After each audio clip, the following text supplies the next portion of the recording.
Hey, this is Brett the Hitman Hart, the best there is, best there was, and the best there ever will be.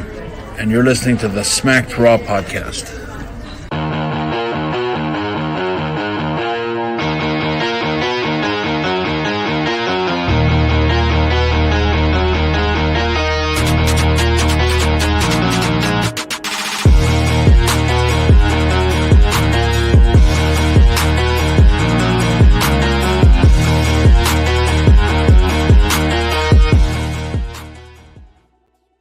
What's up, everybody? Welcome to The Rewind, the show where RN and I normally look back at the latest week in wrestling, but tonight we're looking ahead to this weekend's pay-per-view, AEW's World's End. It's actually the final pay-per-view of the year, I think, of all pro wrestling. I don't think anybody's doing a pay-per-view for the rest of the year. Well, anyways, we're your hosts. My name is Kyle Tyson.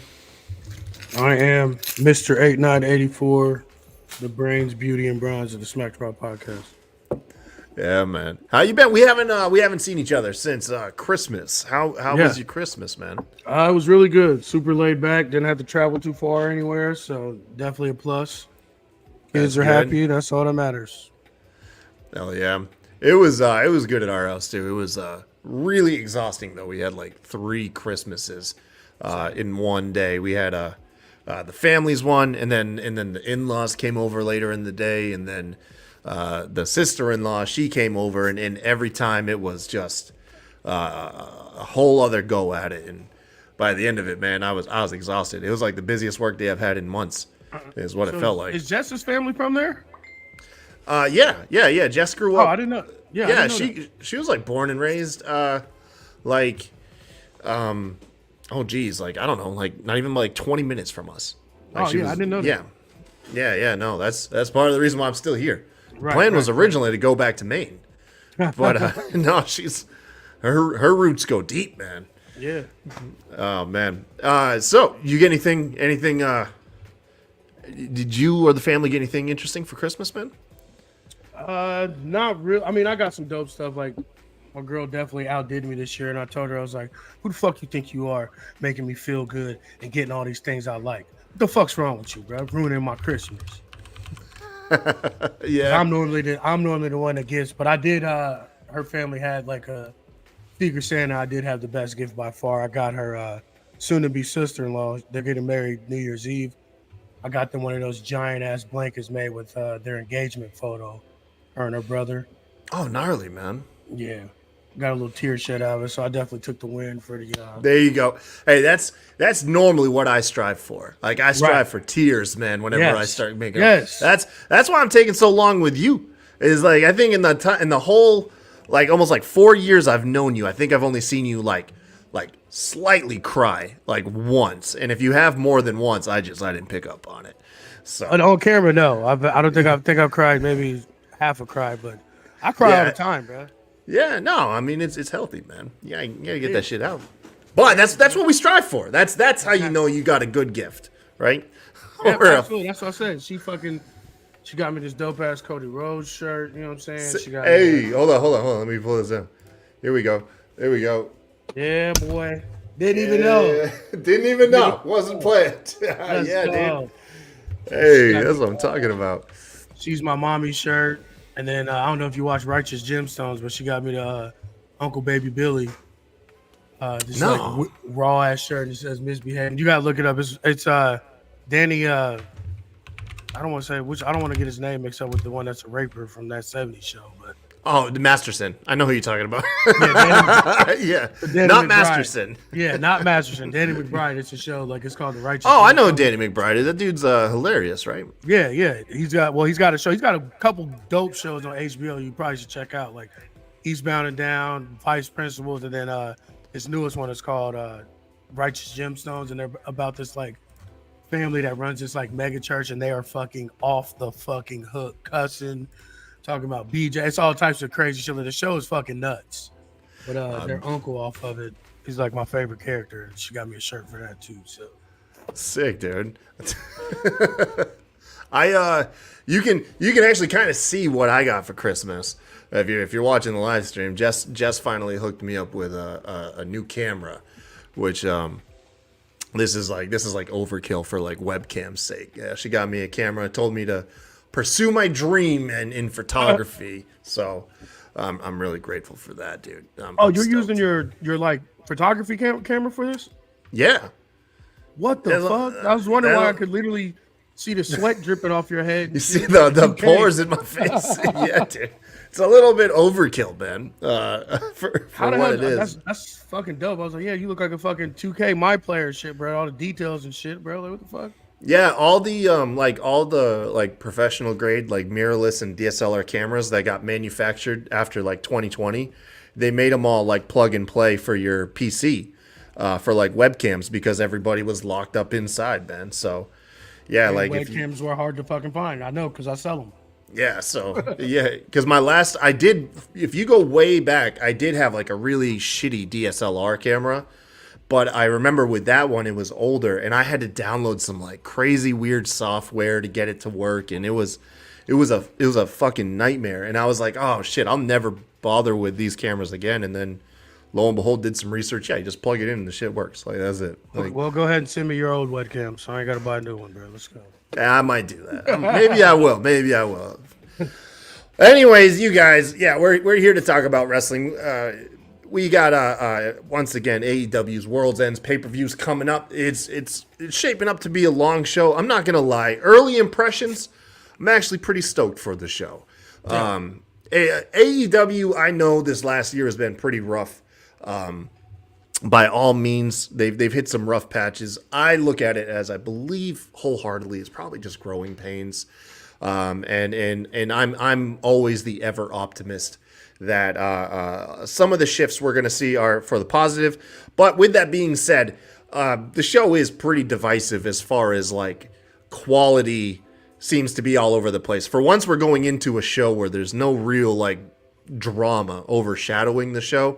However, the mileage of like how enjoyable some of these angles have been, most notably like the masked assailants with the devil stuff, it seems to people ain't really the biggest fans of that anymore. I ain't gonna lie, man. I was really into it, but it seems kind of cheesy now. I ain't gonna lie. I mean, they drug it out too far. We should have been figured out at least some of the assailants and then got the leader at the pay-per-view. But for me, this is like a normal AEW pay-per-view. We know we're gonna have banger matches. Yeah. But the build-up and the stories were fucking ass, which we'll get into when we get to some of these matches that I'm pissed off about. Yeah. Let's go ahead and let's kick it off really quick here. First up is going to be over. Oh shit, Aaron. There we go. Kicking off the what is it here? The what do they call the buy-in? No, 0 hour. 0 hour. Excuse me. 20-man battle royal for a TNT title shot anytime, anywhere. RN, I don't think like any of the participants have been named for this one. So that's this what I was one's just like, about to ask you. How are we gonna do a fucking prediction if they're not there? it's just gonna be silly. Let's, you know what I mean. Let's just look at it like this. I'm gonna go ahead and I'm just gonna predict it's gonna be somebody that's not even in the company yet. There's a lot of this would be like a time where they could debut some of the mid-carders that got released from WWE. You've got your Mustafa Ali's, maybe your Matt Riddles, your Nick Nemeth. You know, I think Matt Riddle signed with MLW. Do you think they really scooped him up? You think they? I mean, that's the stuff that I saw. Or I don't know if he's long term, but I know he's supposed to be wrestling there. Yeah, I saw that too. It just seemed would be odd to me if he got like an exclusive deal with them. Although they probably have some money freed up because they had that settlement with WWE where they were coming at WWE for being a monopoly, and then they settled that shit out of court. So, yeah, they've definitely got some money to play around with. So that wouldn't shock me if that was one of their first investments is try to get a big name. I'm gonna go with I'm just gonna throw a name out there. I'm gonna say it's let's see here. You've got the TNT title right now is firmly around the waist of Christian Cage, and he's defending it against Edge. You got some like older, past their prime WWE guys. So I'm gonna keep the theme of that, and I'm gonna say Dolph Ziggler, Nick Nemeth. He's gonna come in and win that battle royal and win the title shot. Well, I'll just say Mustafa then. Fuck it. Yeah, let's go over there. There you go. So, next match is going to be for the FTW Championship. FTW rules: Hook versus Yuta. RN, what are the do you recall what are the FTW rules, man?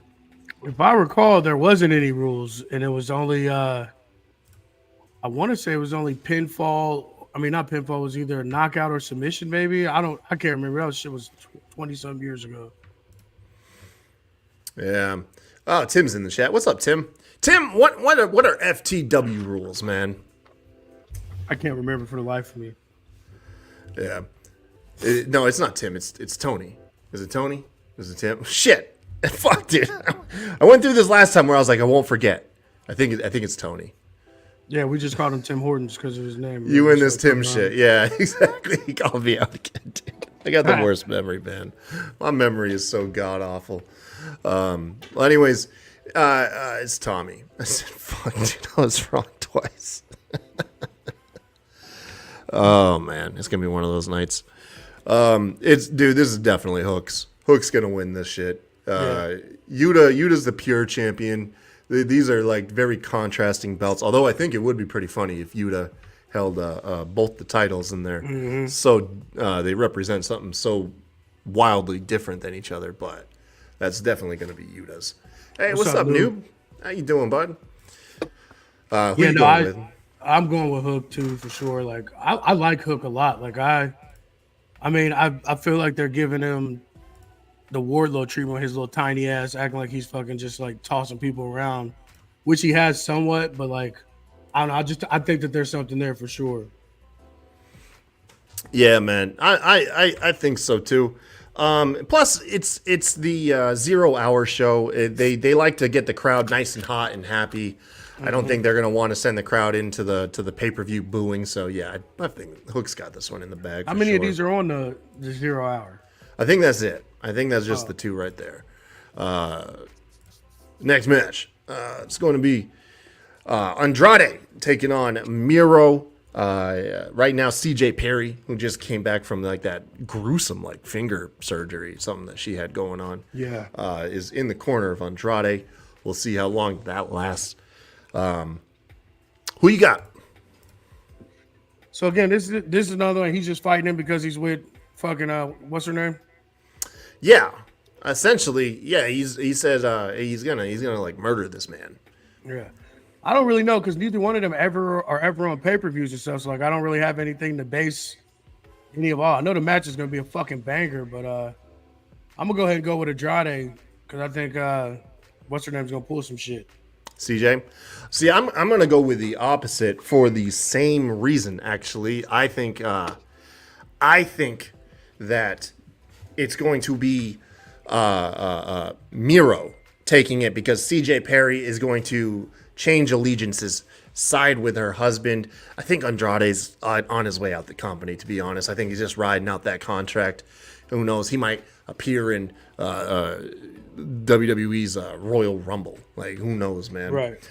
But, yeah, so we're on opposite ends. But for the same reason, I think CJ Perry is going to be the deciding factor in this match, to be honest with you. Sure. Yeah. Let's see. Noob says he's going with Andrade. Over on Facebook, Lee says, "Holy fuck, that camera, bro! What is that?" Yeah. Alex says the quality's so damn good. It's the Sony Alpha, Sony A7 IV, Alpha 7 IV camera. It's a hybrid camera. It's really good. Thank you guys for noticing. It's not a webcam, is what he's saying. Yeah, man. It's overkill for a webcam, that's for certain. It says that oh wait, hold on, we've got Tommy over here. It says Taz said in an interview, FTW is basically false count anywhere, anything goes type match. Okay, yeah. It's just another no DQ false count anywhere match. So like any other fucking AEW match. Yeah. Pretty yeah, man, pretty much. All right, what's up next? Oh, shoot. Okay, so this last second hodgepodge of a match, of course, with Kenny Omega being out. We had to like throw this match together last second on Dynamite. We've got Chris Jericho, Sammy Guevara taking on, with Sting and Darby Allin taking on Ricky Starks, Big Bill, Powerhouse Hobbs, and Kyle Fletcher. Who you got and why? Well, there's a black guy in the match, so they're probably going to lose. So I'm going to go with Chris Jericho and Sting and all of them. Yeah. Here's the thing, though. Here's the thing. It's a Sting match, and Sting don't lose. Like, yeah. Well, Sting's and there's two black dudes. He's going against two black dudes, so like that's all you need. It's double wrapped up. Wait. Yeah, double wrapped up. Who else is black? Ricky Starks is black. Dude, that dude is like the milkiest black guy I've ever seen. Like, hey, he's still black. His daddy black. Yo, Tiger Woods is more black than him, man. That nigga, that's a nigga. That Ricky Starks is black. It's two black dudes, so they gonna lose. Oh man, yeah. No, look, for different reasons, I completely agree with you. Oh yeah, no, it's a Sting match, dude. Sting's winning this shit for sure. First of the two women's matches of the night, Julia Hart taking on Abaddon. Abaddon's back, looking good too, man. I love that. Right now, the TBS title is like this fucking Beetlejuice belt over here with these two competitors, man. I'll kick this one off, dude. This is probably the biggest lock of the night. Julia Hart just blew up seemingly out of nowhere, man. Chick, 2023 was like her coming out party for AEW, man. She's killing it. I think this is her first. I know this is her first pay-per-view defense. So, this is a lock. As much as I love Abaddon, Julia's got this one in the bag. Yeah, it's hard. Abaddon's too fucking weird. I don't get it. It's not for me, but like you said, Julia's on a roll. Like this is her year, so I don't see them closing out her big ass year with an L. So yeah, exactly. I don't see that happening at all, man. Like either, for sure. Let me see. Look, if let Julia Hart beat me. Yeah, I bet Tommy. All right. Cruising right through. Okay, so this is like the first match that I've got some intrigue on in the night. It's going to be taking on Christian Cage, taking on edgy Adam Copeland for that TNT championship. Who you got, man? Edge, but only because I just don't give a fuck, and I'm just going to pick just to pick. Really? You're not into this? No, this shit is trash. I'm sick of these motherfuckers. Like, I'm sick of Christian. I'm sick of all the other shit. Like, get Luchasaurus off my fucking screen. Christian is the best thing in AEW at the moment. Yes, but Edge isn't, and he's being wasted with this old ass man. Let it go, bro. Bro. Look, I was watching the Going in Raw podcast earlier today, and actually they had a pretty good theory, okay? And that the TNT championship division, right? All the competitors that are going for the belt should be past their prime ex-WWE guys. Because then you can kind of just group all of them to one portion of the show. It's not like over encumbering the main card, and you're getting use out of them. And that can be the TNT title. And it kind of makes sense. Idea. It makes sense, man. Come on now. Terrible idea. I like it, dude. I don't want to see these old cast-offs, bro. Like, they suck. They don't suck, dude. It's Edge. Dude, for the first time, I'm not going to lie, for the first time seeing Edge and Christian together, like, I firmly am way more entertained by Christian. I never thought I'd ever say that before. Yes, Christian, like I said, Christian is being wasted in this fucking feud. Like, it's long drawn, it's overdrawn, like it's overkill. Edge just doesn't got it anymore. And I feel like a long drawn out thing, like, come on, man, like, just get this shit over with. I don't even care. Tommy raises a good question. He says, does Christian lose, then go babyface, or do you keep him in the role that he is in now? Well, I think you can't get him at babyface. Like, he's fucking terrible babyface. Yeah, I feel like we would just be throwing all this momentum he's built in the trash. Yeah. If anything, you turn Edge fucking heel. Yeah. Let them go on a run together. Yeah, because you want to see them together. Like their chemistry together, like as a team too. Oddly, as a team, way better than as like adversaries. Yeah. Is so damn good. You don't want to miss out on that, but you can't put them together by sacrificing Christian's heel run right now. You know, I'm wearing my Christian turtleneck to the wedding Sunday too, by the way. Oh man, I need pictures, bro. I need pictures for sure. I think Edge has got this one in the bag. Yeah, this is Edge's all day. We'll see what happens afterwards. Let's go back here. What's up next? And all right. One more thing about that. If Edge's old ass comes in and wins the title off rip, and Keith Lee, Swerve, and all these other dudes have never even held a belt in AEW yet, you know what I'm gonna say. Yeah, maybe. Let's go over Swerve Strickland versus Keith Lee. Yeah, man. This Swerve and Keith Lee, my friend. Swerve obviously just got knocked out of the Continental Classic, the C2, and we're finally getting a payoff to the Keith Lee feud, like a year late. But RN, what are your thoughts on this, man? Well, apparently this trash was set up because Keith Lee was like sending subliminals about Swerve on AEW Nothing or whatever those fucking shows he's on that no one watches. So they just threw this together. Like, I keep telling y'all, they are fucking up Swerve stuff, and everyone on the internet gives me shit and attacks me.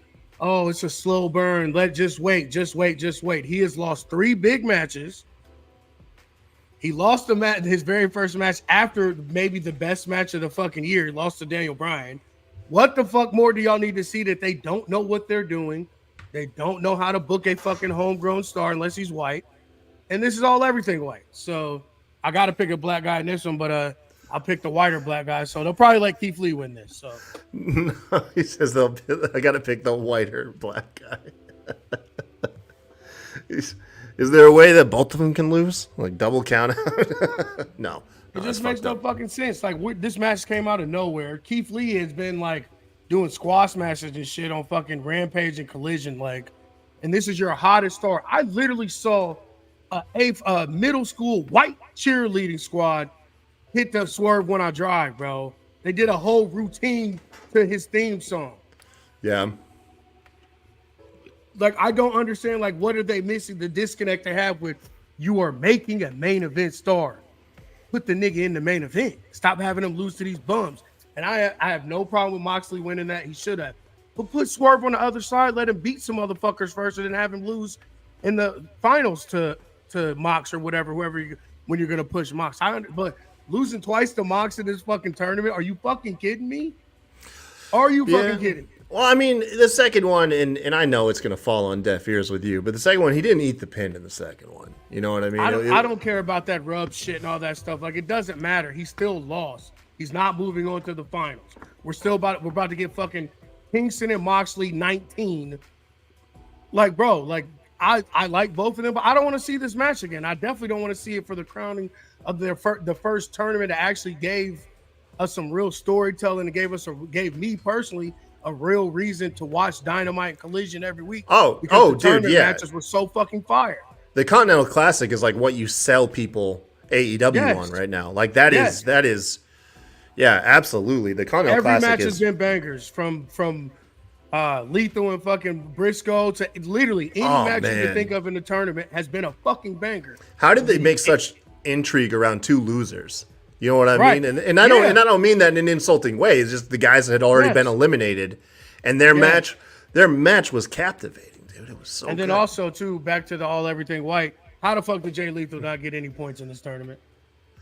So you're okay. I was wondering how we felt about that, because to me, once again I know I'm just the fucking like blinders optimist. But I feel like there's something coming from that. Like I'm praying that they're setting something up for Jay Lethal to come out with all those losses. Like they're setting him up, man. They're setting him up. No, man, get the fuck out of here. Take your stand glasses off, bro.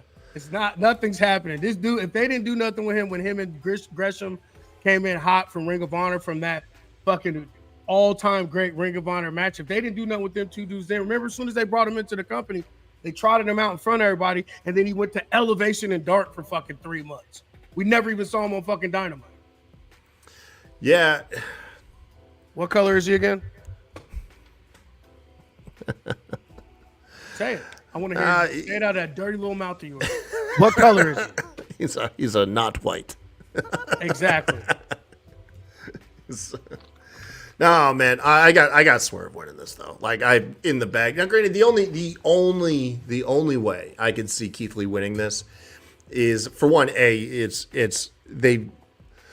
there is no storytelling with Keith Lee right now. With Swerve, the story is the stop go dynamic. He gets the big win, but then he eats a couple L's, and it's like he's just in this like purgatory of unable to break out of the upper mid card. Like he's kind of like low key been like a slightly more successful Eddie Kingston, where Eddie Kingston could never win the big one. Swerve wins a couple big ones here and there, you know, but then what's a big one he's won? The Hangman Page death match. That was huge. Yes, that was huge. What has he done since then? That's what I'm saying. Now he has to eat the couple L's before we get another big one down the road. That's what I'm saying. This is not one of those big ones, though. Keith Lee ain't shit. He's gonna beat Keith Lee. We know that. Oh no, I didn't say this is a big one. I'm just saying this is just gonna be a win. Like this is just a win. Another white guy, and then he's gonna lose again. So my idea is this: I think Swerve's year is 2024. I will. That's a little spoiler for next week's show when we make our predictions for 2024. I do think that 2024 will be Swerve's year. A year too late, like this fucking match. Oh, okay. Well, I'll get into that later. That's a topic for another day. I do got Swerve winning this. It is a bummer to see him drop out of the Continental Classic because he was definitely one of the people that, you know, he is white hot right now. He is definitely the guy with the largest ceiling in AEW, and I don't know, man. They turned him into the Black Seth Rollins. Remember how Seth Rollins first was, where he couldn't win the big one? Like he'd win everything and then lose at every fucking pay. I was thinking more of like the Black Daniel Bryan, man. Like, you know, because he's firmly got people behind him.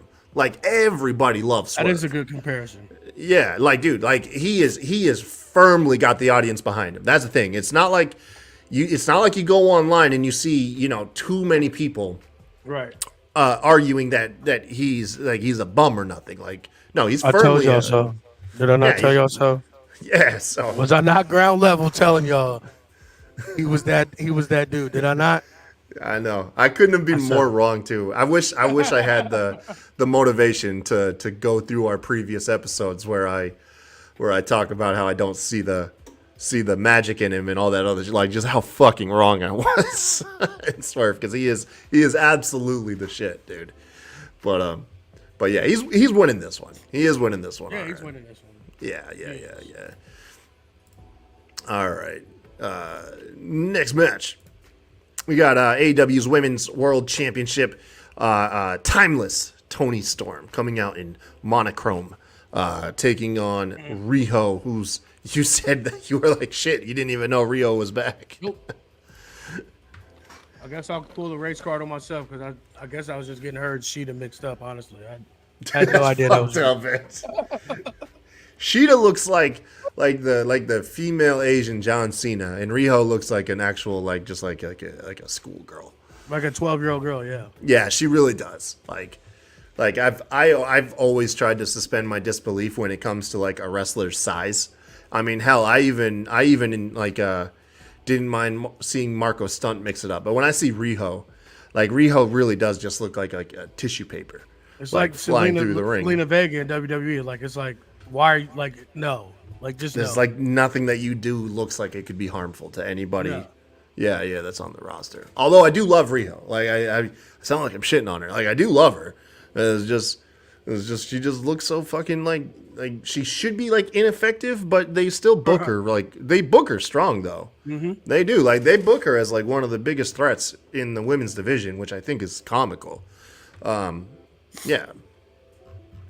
Shida's getting that Super Cena booking where her and Rio, as Rio, she's just there. All right, wait, hold on. Shida is getting that Super Cena booking, whereas Riho, is like just there. Yeah, no, Riho is like just there. And anytime Shida comes out, she is like a big deal. Just oddly enough, she seems to just like always be like a transitional champion at this point. You know, they gave her that run. Like she's kind of like the Drew McIntyre for AEW, where she had like a really good championship reign during the pandemic.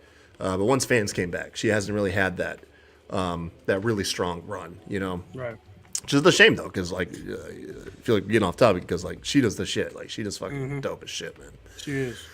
Anyways, once again, I think this is another lock. I don't see Tony Storm losing this belt. I do not see that at all. I got Tony winning this. Yeah, I got Tony Cakes winning too. Tony Cakes. What's up? What's up next? Oh yeah.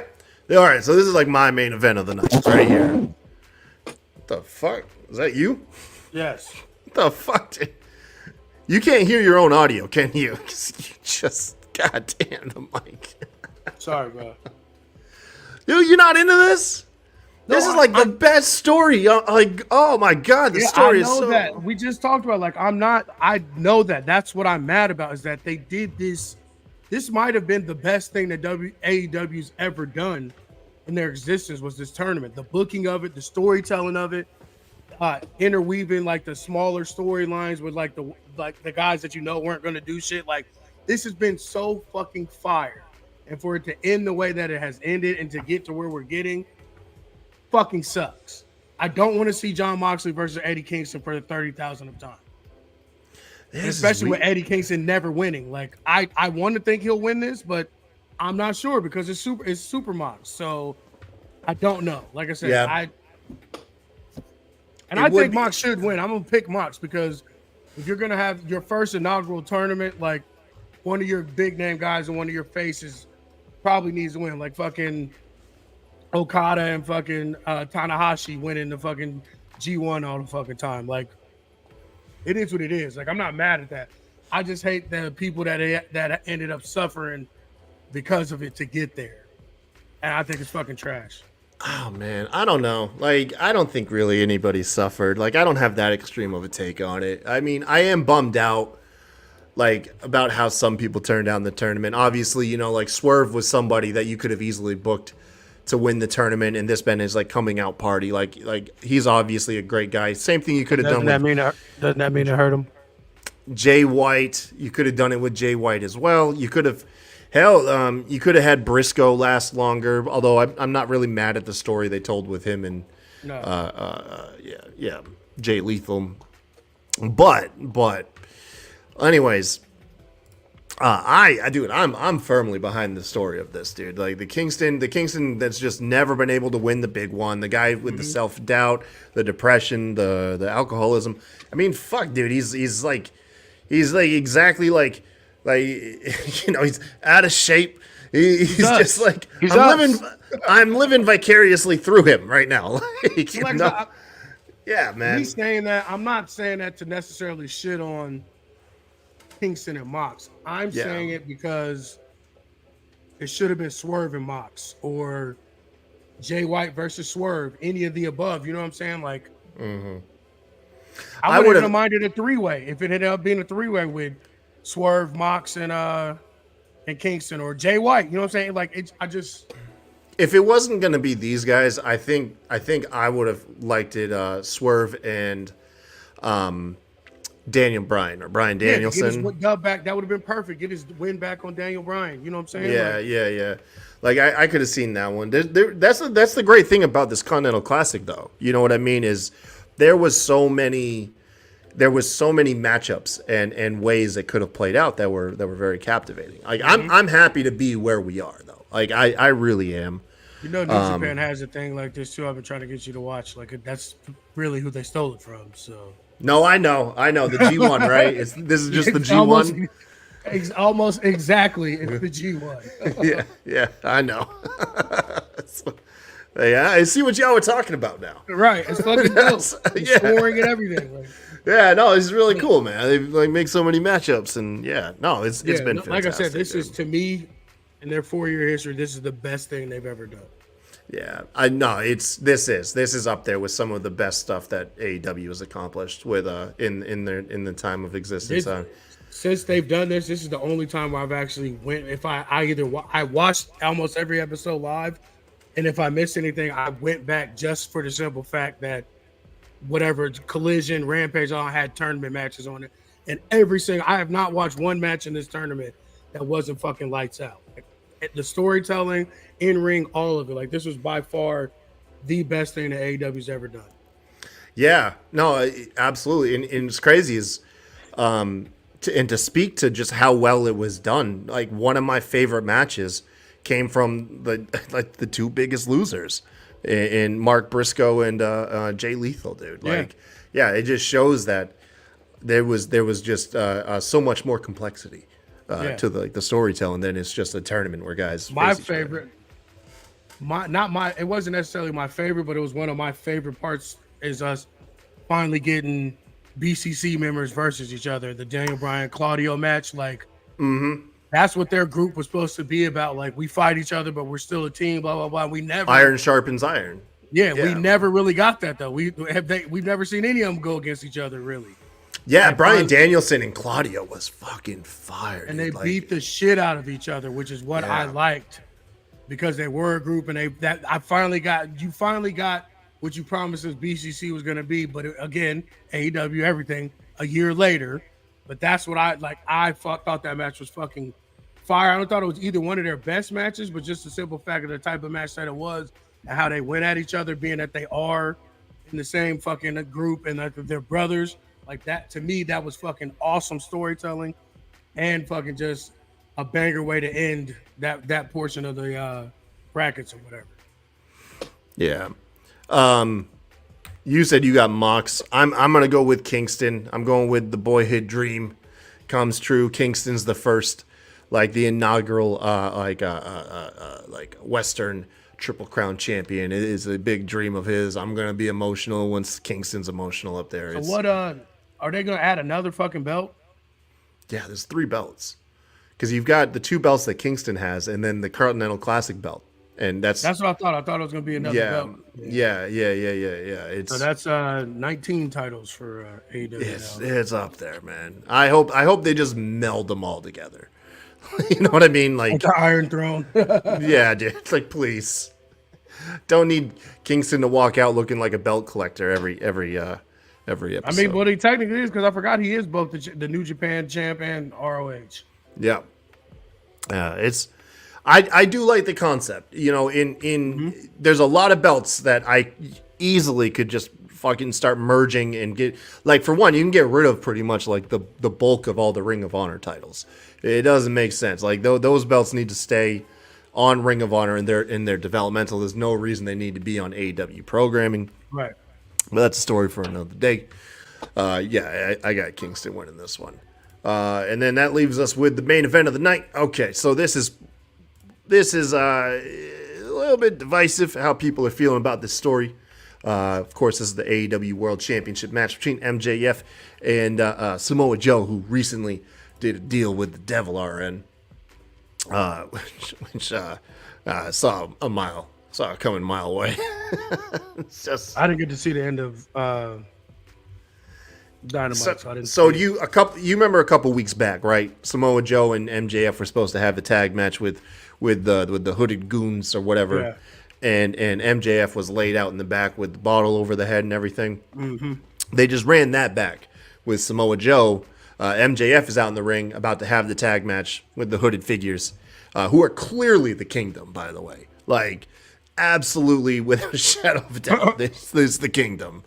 And you can see it through the mat. Like, you can actually see the guys. But anyways, Samoa Joe, they panned to him. He was in the back. He was laid out with a knee injury, and he was like screaming. He's like, "Max, don't go out there." And Max ended up taking him on in a handicap match. It took 3 of them. So you had the 2 guys, and then one guy under the ring hit MJF with a pipe. MJF lost those Ring of Honor tag titles to some hooded figures, and then Samoa Joe came out to help him because he was getting beat down. and then Samoa Joe just turned on him, and then the devil came up and he had a little text box and it said, "Nice doing business with you." So Samoa Joe made a deal with the devil. Is what it all came out to be. So Adam Cole then.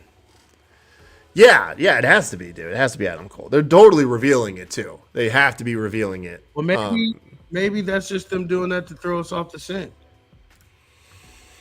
Well, it's obviously not Joe because. What's up, Will? Yeah, hey Will, what's up, buddy? It feels like they could be trying to throw us off the scent. It's like if I was looking at the betting odds, Adam Cole has to be like 85-90% chance of being the devil, and it's like very, very, very slim chances that it's like a Mustafa Ali or, God forbid, fucking Jungle Boy. Like I love that people, or like I said, maybe they're just throwing those two random dudes in the match, and that's really not going to be who they end up being. Just 'cause, you know what I'm saying, like. Yeah, I mean, if you listen to the dirt sheets and everything, they said that was one thing that they wanted to do was make sure that the people in the hooded figures, once they were unveiled, were the actual wrestlers themselves. Unlike what happened with like Retribution, where it really was just random people, right, while they tried to figure out who the fuck was in the group right. every week. Yeah. Oh man, who knows? I'm still sticking with it's Adam Cole. I don't have the guts to think that it's somebody else. But what it is just who wins this match, because it's clearly we're building towards MJF versus the Devil, right? And so you probably wouldn't want the belt taken off of him prior to that happening. He's not losing his belt. Yeah.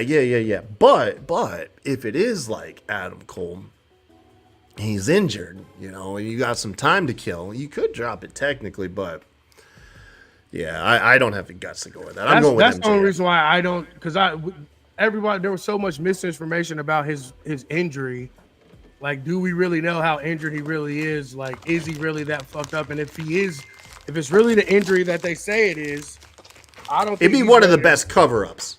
It would be one of the best fucking cover-ups of all time. Right. That's what I'm saying. I don't think he's going to be ready for that injury that they said it was. I don't think he's ready for this to be active. You know what I'm saying? So like, I don't know. I was into it at first, but like now it's like so drawn out, and like you said, Retribution is fuck now. So like, it better be. I think it should be Mustafa. Fuck it.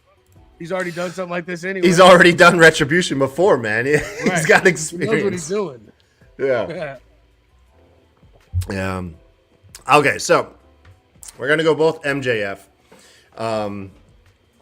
Let's do some bets. Let's do some little fun bets. Right. Hold on one second. Right. Let me make a banner for this.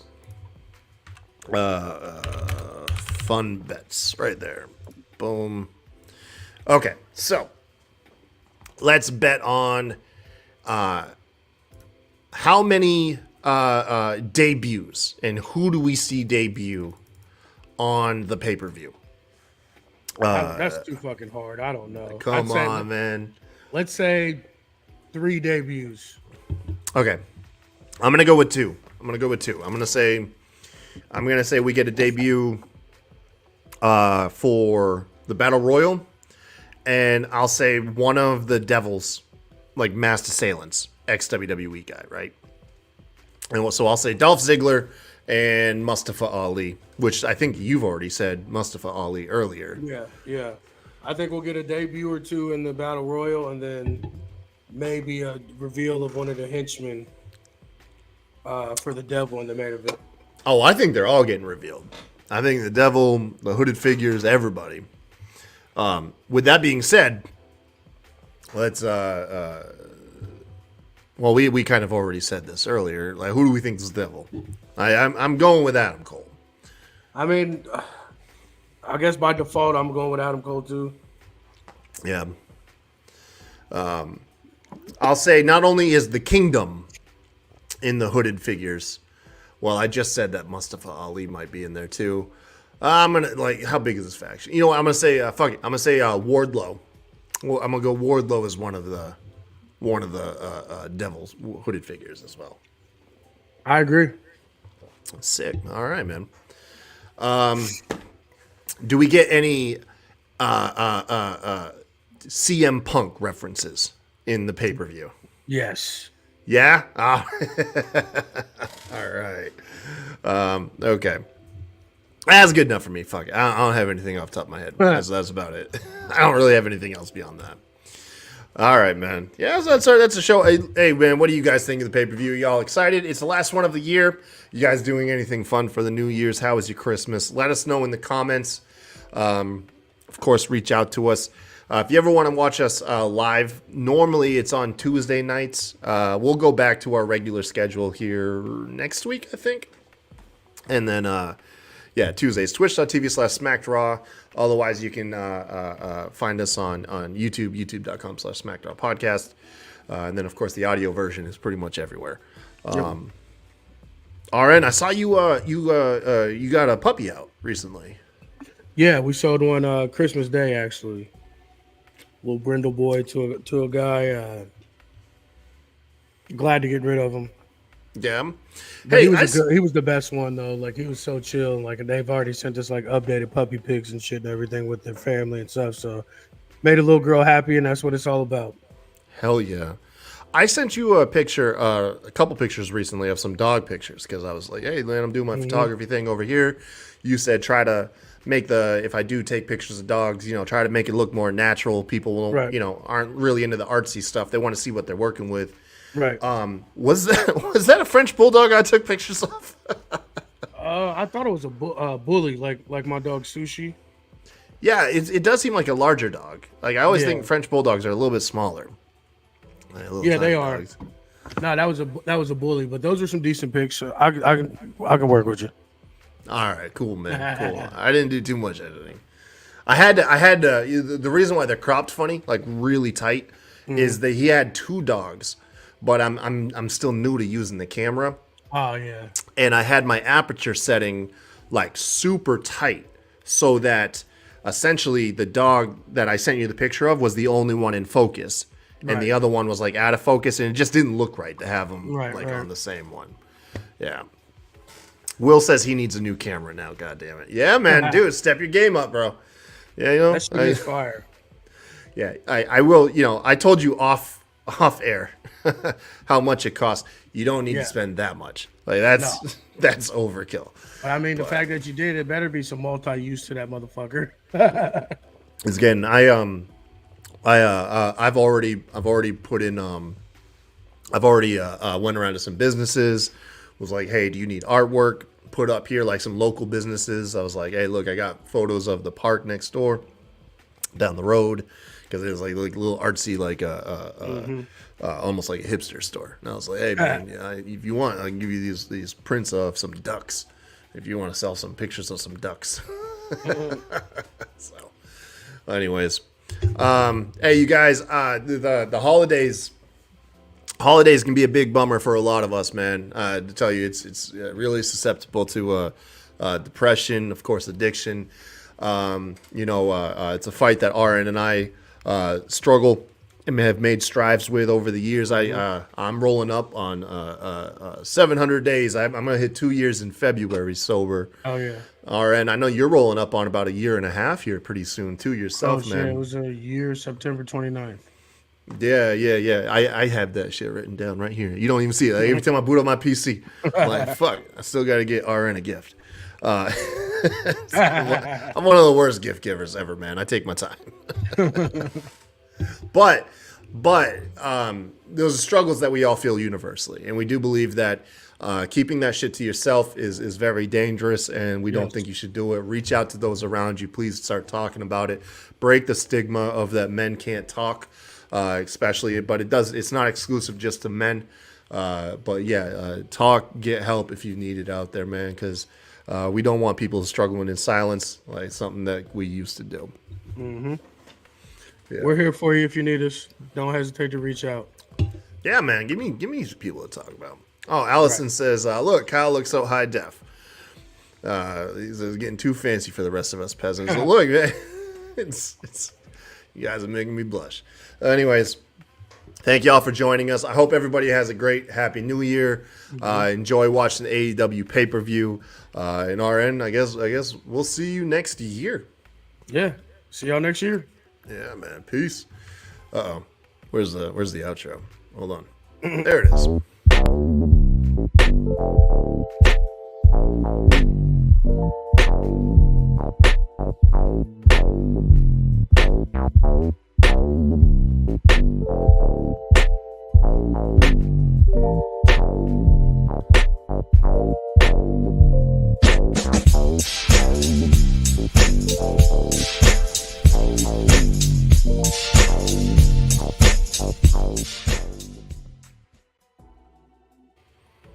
There we go.